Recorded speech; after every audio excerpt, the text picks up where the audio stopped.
সেদিনই অল্প রেস্ট নেওয়ার পর 4 জন মিলে আমরা একটু হাঁটতে বেরিয়েছিলাম। সামনে একটা প্যান্ডেল দেখলাম, ওখানেও ঠাকুরটা দেখে এলাম।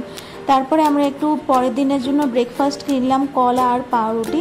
দেন হোমস্টেতে ওই খাবারগুলো রেখে আমরা আবার বেরোলাম একটা ক্যাফেতে ডিনারটা সারবো বলে। মোটামুটি অল্পের মধ্যে আমরা ডিনারটা সেরে নিলাম, দেন হোমস্টেতে গিয়ে ঘুমিয়ে গেছিলাম।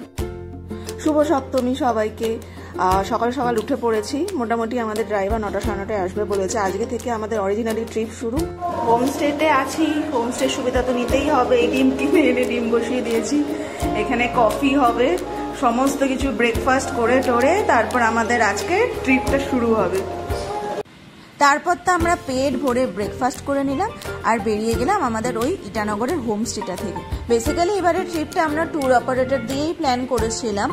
আমাদের অ্যাকচুয়ালি প্ল্যান ছিল আজকে ভালুকপংয়ে থাকার, কিন্তু এবছর পুজোয় অরুণাচল প্রদেশের ট্যুরিস্ট রাশ এতটাই বেশি ছিল যে ওরা আমাদের ভালুকপংয়ে একটা হোটেল দিতে পারেনি। তাই জন্য আজকে আমাদের আলটিমেট ডেস্টিনেশন ছিল নামেরি টাইগার রিজার্ভের একদমই কাছে একটা রিসর্টে।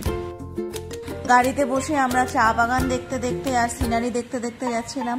তারপরে আমাদের একটু খিদে পেয়ে গেছিল বলে মাঝে কফি আর সিঙ্গাড়াও খেয়ে নিলাম। দেন এইভাবেই গল্প করতে করতে বেশ কিছুক্ষণ পরেই আমরা ঢুকে গেলাম জিরোনি রিসর্টে।